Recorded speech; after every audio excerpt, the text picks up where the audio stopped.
On April 8, 1941, at exactly 2:35 in the afternoon, massive aircraft rolled down the runway its test facility outside Tokyo. The plane was enormous, over 100 long, with a wingspan stretching nearly 140. Four engines roared as it lifted into the humid Japanese air. Engineers from the Imperial Japanese Navy stood watching, their faces tight with anticipation. They had spent 18 months building this bomber. They had spent $950,000 buying the American airliner it was based on. They had faked a crash to hide what they were really doing, and now, finally, their creation was airborne. The pilot pushed the throttles forward. The aircraft climbed slowly, too slowly. The engines strained against the weight. The controls felt sluggish, unresponsive. Something was wrong. Something had always been wrong. The Japanese had stolen American technology, reverse-engineered the most advanced airliner in the world, and transformed it into what they hoped would be a strategic bomber capable of striking targets across the Pacific. Instead, they had built one of the worst heavy bombers in aviation history. This is the story of how Japan bought America's rejected airliner and turned it into a spectacular failure. It is a story of espionage, deception, engineering hubris, and the dangerous assumption that copying someone else's work is the same as understanding it. It is a story that begins not with war but with the golden age of American commercial aviation. The year was 1935. Commercial aviation was transforming America. Airlines were expanding routes. Passengers were growing more confident in air travel, and aircraft manufacturers were competing fiercely to build the next generation of airliners. The aircraft company had just introduced the DC-3, which would become the most successful commercial aircraft of its era. But even before the DC-3 entered service, the airlines were already dreaming bigger. William, the president of United Airlines, approached with an ambitious vision. He wanted an aircraft that would make the DC-3 look like a relic. Envisioned a four-engine airliner capable of crossing the entire continent without stopping for fuel. It would carry 42 passengers in daylight service or 30 in sleeper berths for overnight transcontinental flights. It would have pressurized cabins so passengers could fly above the weather. It would have air conditioning for comfort. It would represent the absolute cutting edge of aviation technology.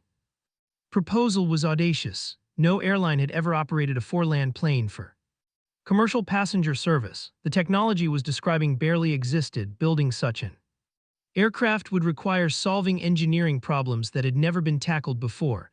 The risks were enormous. The costs would be staggering, but the potential rewards were equally impressive. Whoever built the first successful four-engine airliner would dominate commercial aviation for a generation. Was intrigued but cautious. They knew the challenge would stretch their capabilities to the limit. They agreed to proceed only when other airlines expressed interest. American Airlines wanted in. Eastern Airlines joined the consortium. Pan American Airways and Transcontinental and Western Air, which would later become airlines, also committed to the project. Each airline contributed $100,000 toward development costs, creating a $500,000 fund to support the most ambitious commercial aircraft ever attempted. The engineering challenge was immense. Assembled a team led by some of their best designers. Arthur, who had led the DC-3 program, took charge of the effort. The team faced problems that had never been solved before. How do you build a wing strong enough to support four large engines while remaining light enough to fly efficiently? How do you design landing gear that can handle an aircraft weighing over 60,000? How do you route fuel lines, hydraulic systems, and electrical wiring through a fuselage that must also accommodate passengers in comfort? The questions as work progressed. How do you pressurize a cabin at high altitude without creating structural stress that would lead to metal fatigue? How do you provide enough auxiliary power to run air conditioning, cabin lighting, and galley equipment without overloading the electrical system? How do you train pilots to fly an aircraft twice as heavy and twice as complex as anything they have operated before? The team worked for 2 years. They produced 8,100 drawings documenting every aspect of the aircraft. They built a detailed wind tunnel model and conducted 866 separate tests totaling 1,100 hours. They studied airflow patterns, stability characteristics, and control effectiveness at speeds and altitudes that no previous airliner had achieved. They used 1,300,000 rivets to assemble the prototype. The total engineering effort was measured at 500,000 man-hours, an unprecedented investment for a commercial aircraft. What emerged was unlike anything the world had seen, called it simply the DC-4. The aircraft was a marvel of innovation from nose to tail. It was the first large aircraft with tricycle landing gear, meaning it sat level on the ground rather than tilting back on a tail wheel. This seemingly simple change had profound implications. Passengers no longer had to climb uphill to board or walk downhill to exit. Cargo loading was easier, ground handling was more predictable. The aircraft looked modern because it was modern. The nose wheel design would eventually become standard across the industry, but in 1938 it was revolutionary. The wing was massive, spanning over 138 from tip to tip. It had to be that large to generate enough lift to carry the aircraft's weight while maintaining acceptable landing and takeoff speeds. The wing design borrowed from the proven DC-3, but was scaled up dramatically. Ford and Whitney R2180 twin Hornet engines were mounted on the wings, each producing 1,450 horsepower. The engines were positioned with noticeable toe, meaning they were angled slightly outward rather than pointing straight ahead. This unusual arrangement was designed to improve stability by creating favorable yaw moments during single-engine operation. The tail was perhaps the most distinctive feature. Instead of a single vertical stabilizer like most aircraft, the DC-4 had three vertical fins, one in the center and one at each end of the horizontal stabilizer. This unusual configuration was chosen for a practical reason that illustrated the constraints commercial aviation operated under. The aircraft was so large that a single conventional tail would have made it too tall to fit inside existing hangars at airports. Across the country, airlines could not afford to build new hangars at every destination. The triple tail kept the overall height manageable while providing adequate directional control. It was an engineering compromise dictated by economic reality. Inside the fuselage, the DC-4 was designed for a level of luxury that commercial passengers had never experienced. The cabin was wider than any previous airliner, allowing for more comfortable seating arrangements. Passengers sat in chairs that actually resembled furniture rather than the utilitarian benches of earlier aircraft. The aircraft could carry 42 passengers in a standard configuration, but also developed sleeper variants with fold-out berths for overnight flights. Passengers could board in New York, eat dinner, sleep in an actual bed, and wake up in Los Angeles.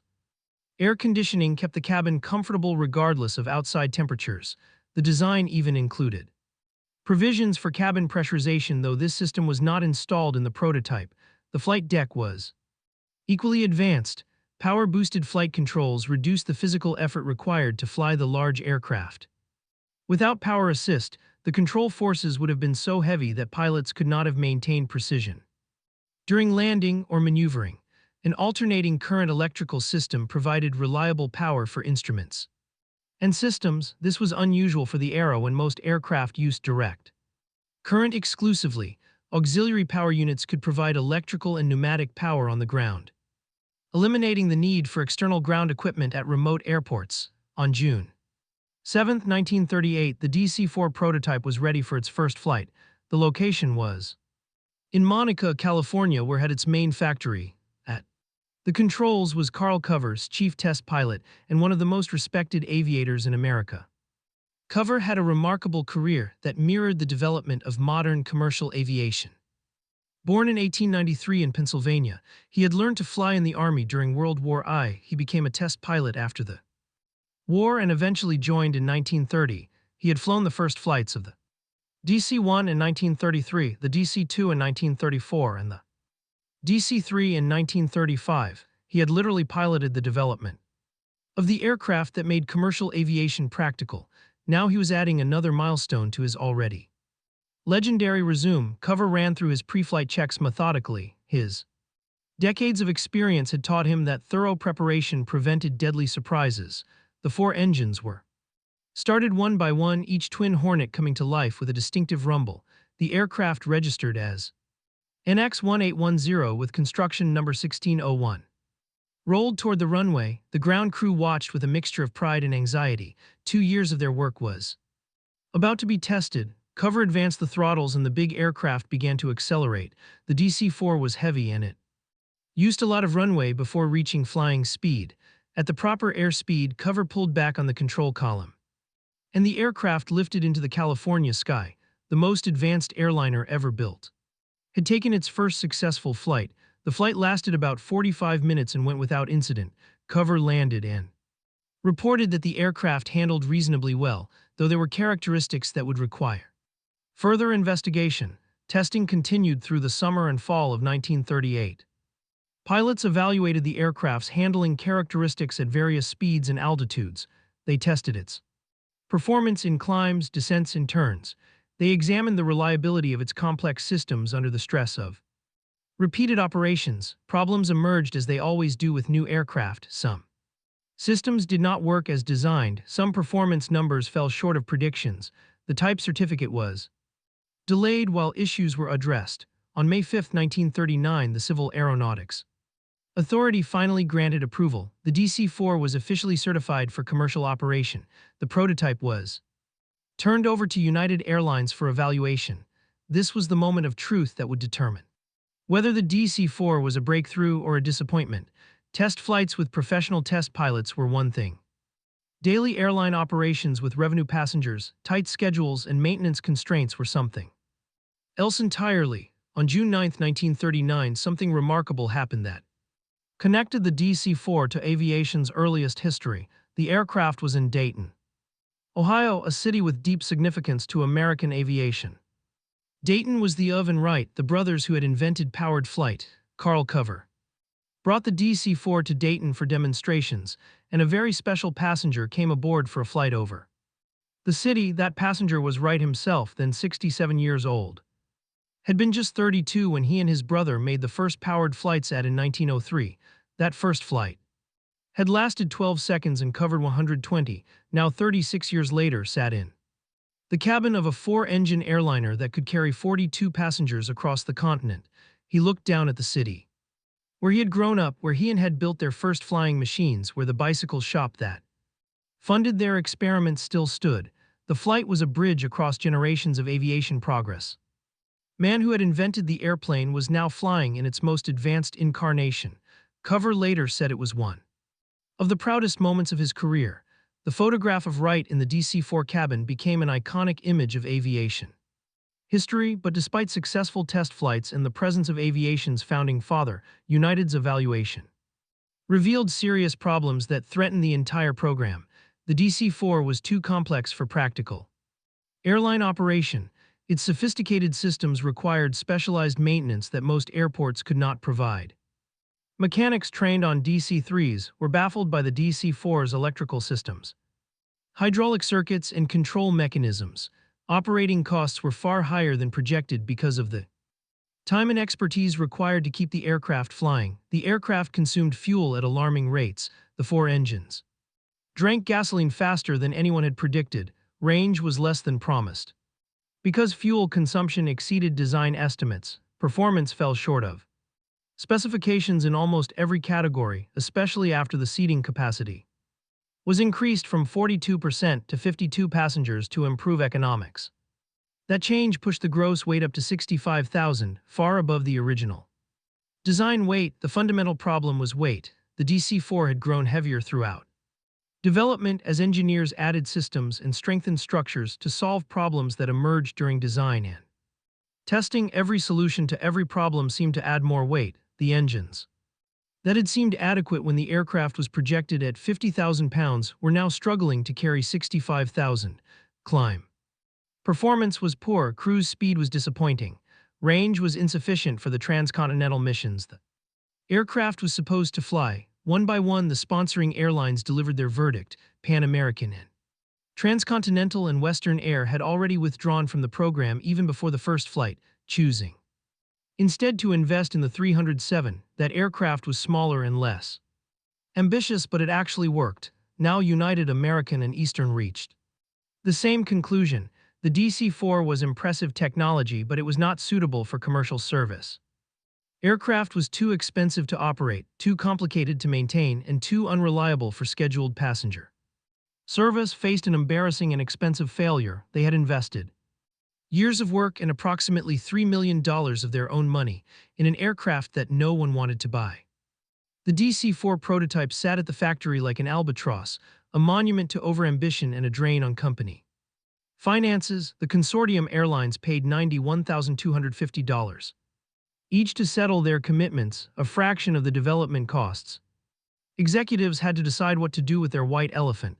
The answer came in two parts. First, would go back to the drawing board and design a new four-engine airliner based on lessons learned from the DC-4 failure. This new aircraft would be simpler, lighter, and more practical. It would use proven and Whitney R2000 engines instead of the troublesome twin Hornets. It would have a conventional single vertical tail accepting the height penalty in exchange for simpler construction. It would eliminate the complex systems that had caused so many problems. The pressurization system would wait for a later model. The power-boosted controls would be. The aircraft would keep the features that worked, like the tricycle landing gear and the basic wing design, while discarding everything that had caused trouble.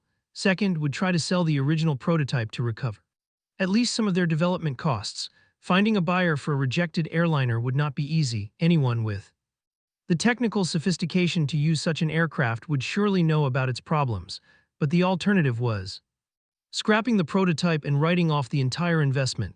Began quietly shopping the DC-4 to anyone who might be interested. That buyer appeared in late 1939 from an unexpected direction. Representatives from Japan's trading company approached with a proposal. They wanted to purchase the DC-4 prototype for use by Japan Airlines, which was known in Japanese as the Nippon. The airline was expanding rapidly as Japan's empire grew, and they needed modern aircraft to serve routes across Asia and the Pacific. The DC-4, despite its problems in American service, represented technology far ahead of anything available in Japan. Japanese aircraft manufacturers had never built anything so large or so sophisticated, saw an opportunity to cut their losses. The Japanese were offering $950,000, a substantial sum that would offset some of the development costs. The transaction appeared straightforward to executives. A foreign airline was purchasing an American commercial aircraft for civilian use. There was nothing illegal or even unusual about it. American manufacturers sold aircraft to foreign customers regularly. Export controls on commercial aircraft were minimal, saw no reason to refuse. What the American government did not know was that Japan Airlines was not the real buyer. Airline was serving as a front for the Imperial Japanese Navy. The Navy had been watching American aviation developments for years, and they were particularly interested in four aircraft. Japan's aircraft industry had achieved remarkable success with single-engine fighters like the Zero and twin-engine bombers like the G4M, but they had never attempted a four-engine design. The engineering challenges were simply beyond Japanese experience. True strategic bomber capable of crossing the Pacific Ocean required four engines. The distances involved were too great for twin-engine aircraft to cover while carrying useful bomb loads. American B-17 bombers had demonstrated what four aircraft could accomplish. Imperial Japanese Navy wanted that capability for themselves. They wanted to be able to strike American bases across the Pacific. They dreamed of bombing Hawaii or even the continental United States, but Japanese engineers did not know how to build such an aircraft. The DC-4 offered a solution that seemed almost too good to be true. Here was the most advanced four-engine aircraft in the world, available for purchase through normal commercial channels. The Americans had rejected it, but that was an American problem. Japanese engineers believed they could improve on the design with Japanese engines and Japanese modifications. They would buy the aircraft, study its construction, learn its secrets, and apply that knowledge to build their own bomber. The Imperial Japanese Navy approved the plan and arranged financing through trading company. Japan Airlines would serve as the public face of the transaction. On September 29, 1939, workers at the factory in Long Beach, California, disassembled the DC-4 prototype and loaded it onto a freighter bound for Japan. The aircraft was carefully packed in crates with all the care would show any valuable customer delivery, along with the physical aircraft, provided all of the engineering data files that had accumulated during development: drawings, specifications, test results, performance data, and maintenance manuals. Everything new about the DC-4 went into those crates. They even included the wind tunnel model that had been used for 866 tests, the model that showed every modification and refinement made during development. a team of technicians traveled to Japan to help reassemble the aircraft. They arrived at airport near Tokyo in early 1940 and went to work. Setting up the aircraft for flight, Japanese engineers watched every step with intense interest. They asked questions about assembly procedures, about the purpose of various components, about the design choices had made. The Americans thought they were providing normal customer support. They had no idea they were teaching potential enemies how to build strategic bombers. When the reassembly was complete, the DC-4 wore the emerald green and silver livery of Japan Airlines. It was the largest, most advanced aircraft in Japan. Newspaper reporters photographed it. Airline executives posed beside it. The wind tunnel model was painted in matching colors and displayed prominently at Japan Airlines headquarters in Tokyo. The airline announced that their magnificent new aircraft would soon begin service on their most prestigious routes, but the DC-4 never carried a single paying passenger for Japan Airlines. Almost immediately after reassembly was complete, after a few initial test flights to verify the aircraft was functioning properly, it was quietly transferred to the aircraft company at the Navy's direction, had received a contract to develop a long-range heavy bomber designated the experimental Type 13 attack bomber. The specification called for an aircraft with a minimum range of 3,000 nautical miles, enough to reach targets across the vast Pacific Ocean. The DC-4 would serve as their starting point. The Japanese government needed to explain why Japan Airlines' flagship aircraft had suddenly disappeared from public view. They could not admit that it had been handed over to a military contractor for weapons development, so they fabricated a cover story worthy of a spy novel. In mid-1940, Japanese press outlets reported that the DC-4 had crashed into Tokyo Bay shortly after takeoff from the aircraft was lost, the story said, and nothing had been recovered from the water. There would be no further statements. Matter was closed. The story was pure fiction. The DC-4 had not crashed. It was sitting in a hangar at its facility, being methodically dismantled by engineers who documented every component. The fake crash accomplished several goals simultaneously. It explained the aircraft's disappearance from public view. It prevented American intelligence from tracking what had happened to the prototype. It provided cover for the Navy's secret bomber program, and it discouraged any awkward questions about why a brand new airliner had vanished so conveniently. Engineers went to work with intense focus. They measured every dimension of the DC-4. They analyzed its structures and systems. They weighed individual components. They traced wiring harnesses and hydraulic lines. They created detailed drawings of parts that had designed. They photographed everything from multiple angles. Aircraft was essentially reverse engineered down to its smallest details. What emerged from this study was the G5N, which the Navy designated as the experimental Type 13 attack bomber. Gave the aircraft the name, meaning deep mountain in Japanese. The name evoked images of massive strength, imposing presence, and unshakable permanence. The Japanese hoped their new bomber would embody all of those qualities when it flew against American targets. The G5N borrowed heavily from the DC-4. The wing was essentially identical, with the same platform, the same structure, and the same engine placement that engineers had developed. The tricycle landing gear was directly giving the G5N the same ground handling advantages as its American ancestor. Overall size and configuration followed the DC-4 closely. From certain angles, the family resemblance was unmistakable, but the fuselage was completely redesigned for military purposes. Where the DC-4 had a passenger cabin, the G5N had a long bomb bay capable of carrying up to 4,000 of bombs, roughly 8,800 at maximum load, or 2 aerial torpedoes for anti-shipping strikes. The bomb bay was designed for flexibility, allowing crews to configure weapons loads based on mission requirements. The nose was reshaped with a glazed compartment for the bombardier, providing visibility for aiming weapons. The cockpit was positioned higher and further back than on the DC-4. Defensive bristled from multiple positions. Two 20mm Type 99 cannon provided heavy firepower, one in a powered dorsal turret and one in a tail turret for 7.7 Type 92 machine guns. Added lighter defensive capability in the nose and waist positions. The distinctive triple tail of the DC-4 was replaced with a twin-fin arrangement, which was more conventional and easier to manufacture with Japanese tooling. The fabric-covered control surfaces followed standard Japanese aircraft practice. The aircraft was designed for a crew of 7 to 10 men depending on the mission configuration. For power, chose their own NK-7A engines rather than trying to copy the American and Whitney design. There was an ambitious power plant, a 14-cylinder air-cooled radial that the later described as the most powerful 14-cylinder engine ever built. Each Memorial was supposed to produce 1870 horsepower, a significant improvement over the 1450 horsepower and Whitney twin Hornet engines in the original DC-4. The Japanese reasoned that more powerful engines would compensate for the additional weight of military equipment.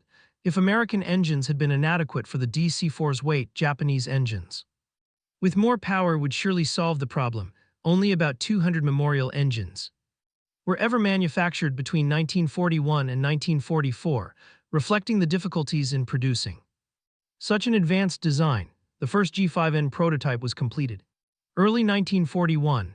It was an impressive sight sitting on the ramp at its test facility.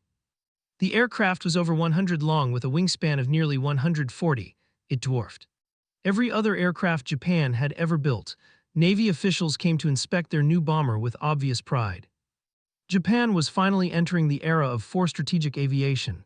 On April 8, 1941, at 2:35 in the afternoon, the first prototype took off on its maiden flight. Imperial Japanese Navy observers watched anxiously as the massive aircraft climbed away from the airfield. Japan's first 4-engine land-based bomber was finally flying. The dream of striking across the Pacific was becoming reality.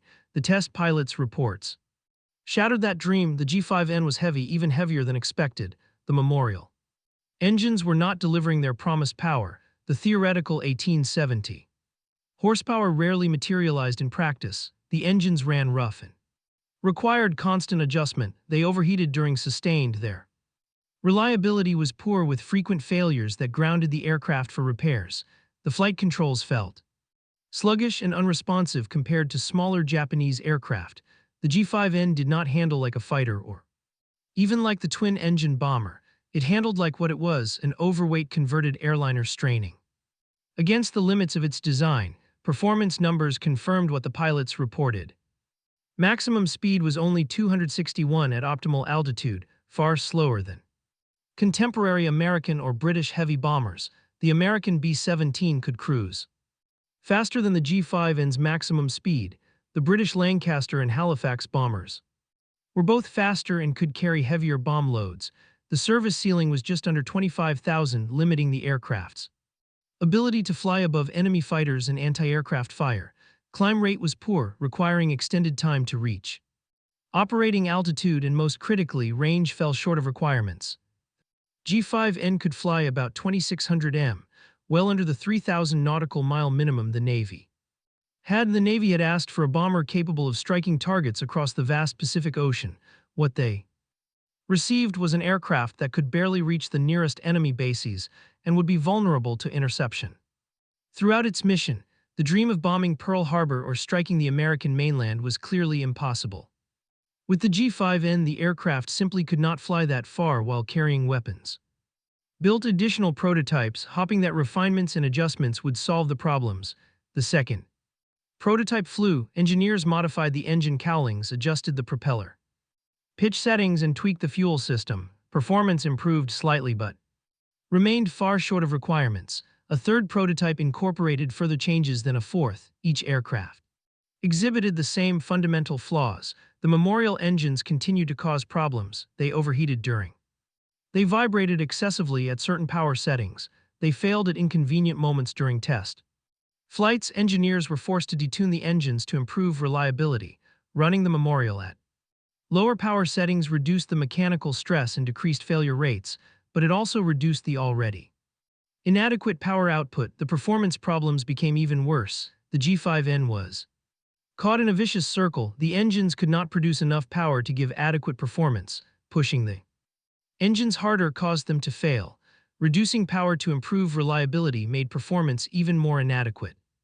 In a desperate attempt to salvage the program, built 2 additional prototypes with different engines.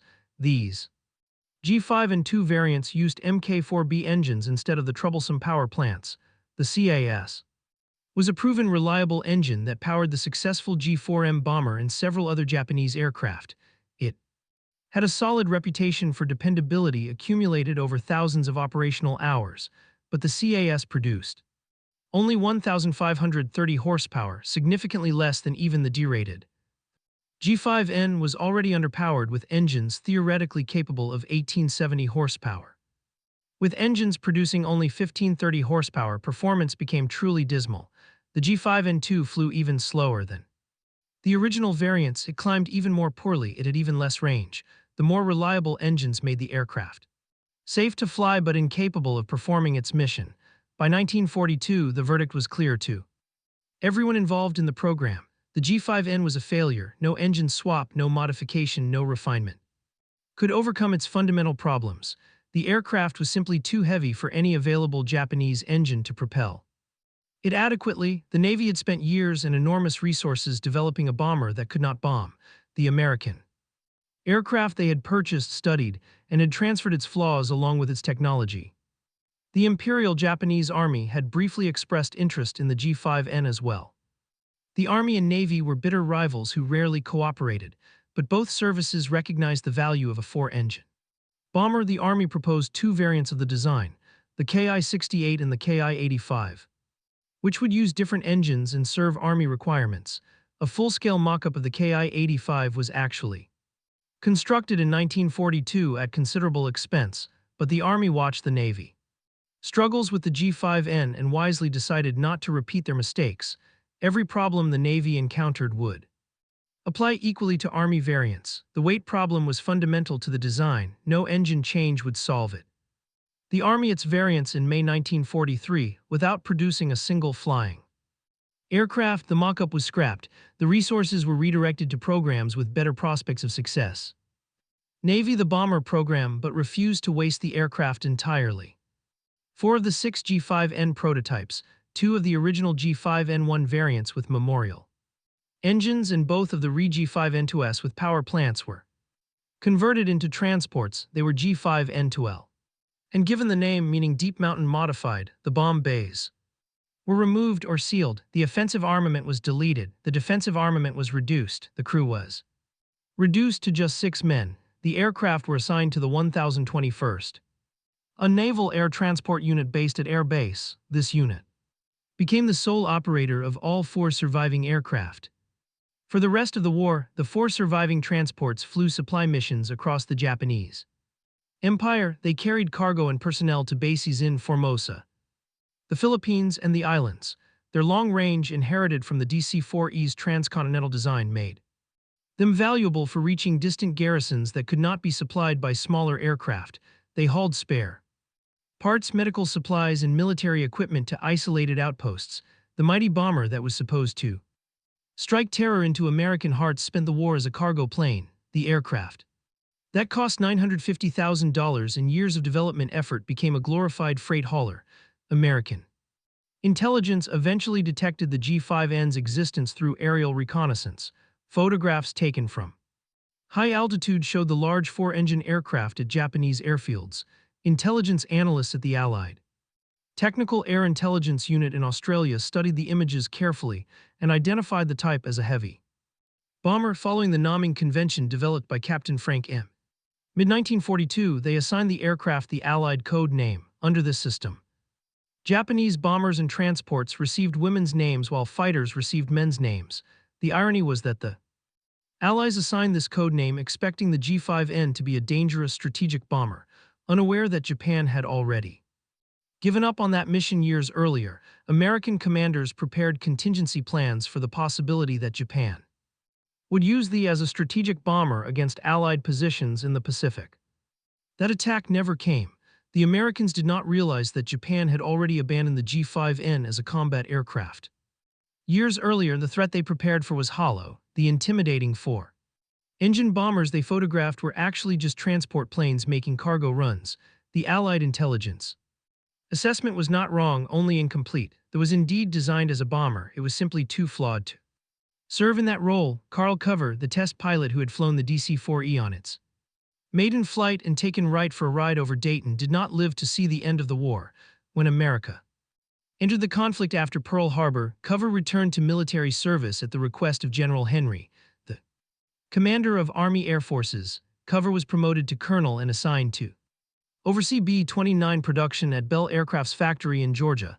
He brought the same meticulous professionalism to wartime manufacturing that he had demonstrated throughout his test flying career. His contributions to aviation were remarkable. He had piloted the first flights of the DC-1, DC-2, DC-3, DC-4E, and DC-5, essentially flying the birth of modern commercial aviation with his own hands. On November 27, 1944, Carl Cover died at age 51 in a plane crash during a snowstorm near Dayton, Ohio. He did not live to see victory over Japan Day or to learn what had become of the DC-4E he had tested. A street at Long Beach Airport was later named Cover Street in his honor, a modest memorial to a man who had contributed enormously to aviation history. Lawrence Bell, founder of Bell Aircraft, said of Cover that no single individual in the aircraft industry had contributed more to commercial and military aviation. None of the 6 G5N aircraft survived the war. The 4 transport conversions flew until they were destroyed, worn out, or scrapped. Japanese records from the final chaotic months of the war are incomplete, and the exact fate of each aircraft is unknown.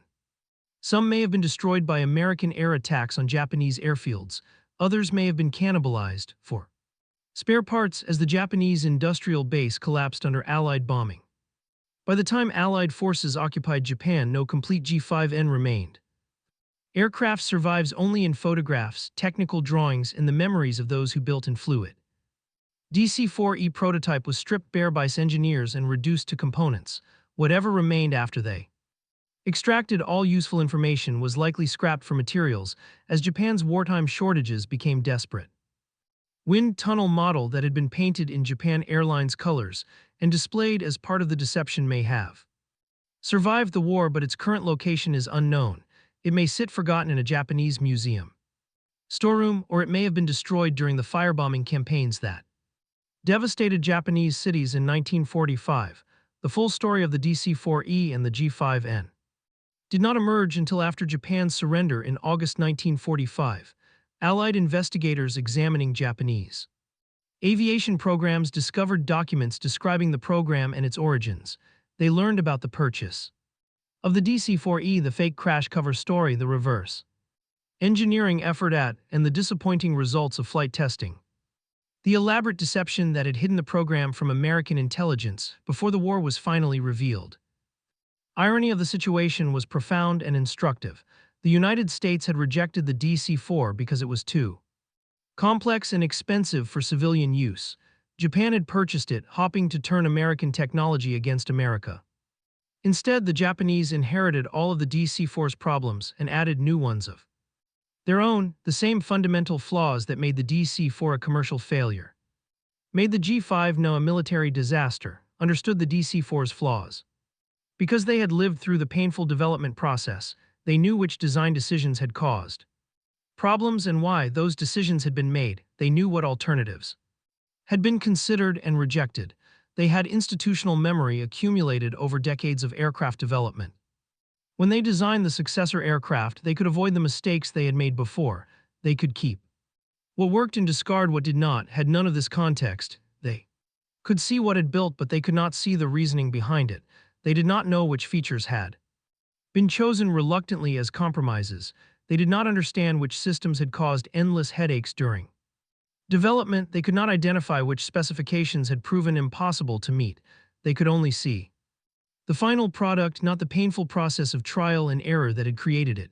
This knowledge gap proved fatal to the G5N program. When the memorial engines failed to perform as expected, lacked the experience to diagnose and fix the problems quickly. Japanese engine development had not yet reached the level of American or British engineering. When the aircraft proved overweight, did not understand the cascade of decisions that had led to those weights. When performance fell short of specifications, they could not identify which compromises to make because they did not understand the original design intent well enough to modify it intelligently. Meanwhile, applied the hard lessons of the DC-4 failure to create something better. The redesigned DC-4 that emerged in 1942 was essentially new aircraft that kept only the name and the basic concept of a 4-engine transport with tricycle landing gear. It was Simpler, lighter, and much more practical, it used proven and Whitney R2000 engines. It had conventional single vertical tail that construction. It eliminated the complex systems that had caused so many problems. The U.S. military designated this new aircraft the C-54 Sky and ordered in enormous quantities. Over 1,200 aircraft were built during the war, making it one of the most produced four-engine aircraft of the conflict. They became the backbone of American military air transport, flying cargo and passengers across the Atlantic and Pacific Oceans. President Franklin used a specially modified C-54, nicknamed the Sacred Cow, as his personal transport. After the war, they supported the Berlin airlift, delivering supplies to the blockaded city in one of the greatest humanitarian operations in history. Many were converted to civilian use and served airlines around the world for decades. The design that failed as the DC-4E succeeded brilliantly in its revised form. The lesson of the DC-4E and the G5N applies far beyond aviation history. Technology cannot be stolen complete. The physical artifact is only part of what makes technology work, the knowledge behind it, the hard-won experience that created it, the institutional wisdom that guides its use. These intangible factors cannot be put in a crate and shipped across the ocean. Japan spent $950,000 to purchase the DC-4E. They spent years reverse engineering it and developing the G5N. They built 6 prototype aircraft. In the end, they had nothing but 4 cargo planes and a lesson in the limits of technological imitation, learned from the DC-4E's failure and created one of the most successful transport aircraft in history. Japan the failure and produced an even greater failure. The G5N, the deep mountain, was supposed to cast shadow across the Pacific Ocean. It was supposed to give Japan the power to strike at American territory. Instead, it became a footnote, a cautionary tale about the limits of imitation and proof that copying someone else's work is no substitute for understanding your own. If you found this story compelling, please take a moment to like this video. It helps us share more forgotten stories from the Second World War. Subscribe to stay connected with these